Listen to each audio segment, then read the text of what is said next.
بسم الله الرحمن الرحيم. الحمد لله رب العالمين، وصلى الله وسلم على محمد وعلى آله وصحبه أجمعين. أما بعد، أسبابتك أنت إن لغو خشوع صلاة وحمرنا قيبتي سدحات نوحين لغد انتا إن لحصة قيردة أما دمشضة إن الدمان يسادون كاللقا وذايو إن الدمان كاذي مسكح ذا قلساه waxay ka mid tahay asbaabta keenta in lagu khushuuco salaada. oo nabigeena sallallahu alayhi salaatu wasalaam wuxuu leeyahay udhkuru al-maut fi salaatik, xus oo maskaxdaada soo geli mawtka geerida fi salaatika salaadaada dhexdeeda ku soo xus. fa inna ar-rajula idha dhakara al-maut في صلاته قفك هادو حصو انتو كجر الصلاة ديسا هادو مسكح ديسا سوغليو إنو ودونك لغا ودايو وحا ماشت كجر تمرك إنو ونجي صلاة ديسا لحالي أن يحسن صلاته. وصلي دكو صلاة رجل لا يظن أنه يصلي غيرها.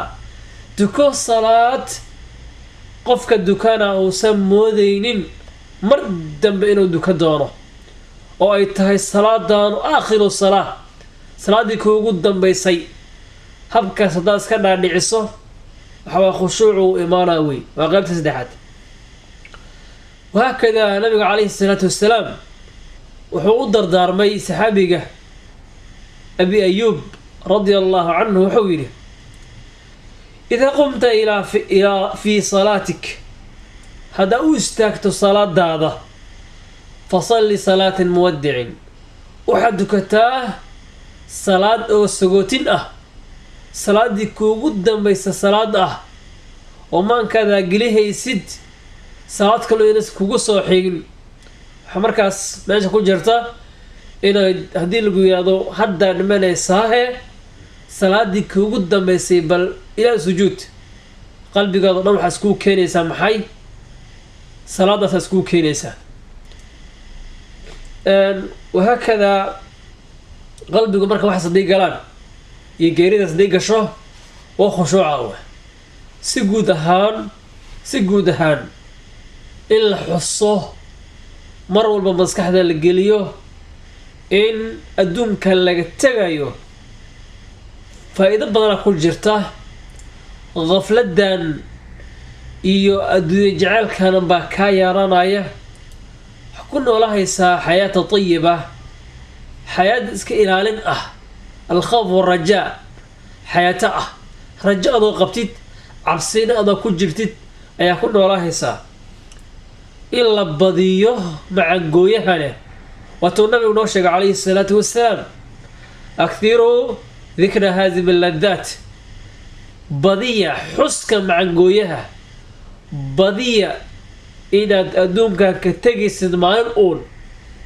kaasaa wacdi kuugu filan, kaasaa kuugu filan. kafaa bilmowti waacidan, wax kuu sheega wax ka weyn ma jiraan. wacdi asaa kuugu filan, cibro qaadasho asaa kuugu filan, asxaabtaadu tagtay baa kuugu filan, qaraabadaada oo tagtaa kuugu filan. naf walbana waxay la kulmaysaa macangooyahaas. adigana yooma maay kugu imaan doontaa. kullu nafsin daa'iqatu lmowt, naf walba way dhadhamin. marka inaad xustaa macangooyahaas. qofku hadduu xuso oo maskaxdiisa ugu sheekeeya mar walba macangooyaha geerida, waxay keenaysaa inuu la soo daadego towbada, inuu ilaahay mar walba u toobo keeno, mar walba u qalad galo. waxay keenaysaa cibaadadiisii inay ahaato nashaad, cibaado nashaad ku salaysan. laakiin hadduu iska iloobo oo qaflad uu ku jiryo, waxay keenaysaa maxay toobadaadii inaad dib u dhigto. beri baad tooba keeni doonaa maalinka ku xiga, inaad ka tagto ilaahay raalli ahashadiisiba, cibaadadaadin ay noqoto cajis. waxaasoo dhan bay sababtaa. marka si guud ahaan maskaxda ku hay si gaar ahaana salaadaada ugu khushuuc wabillahi tawfiiq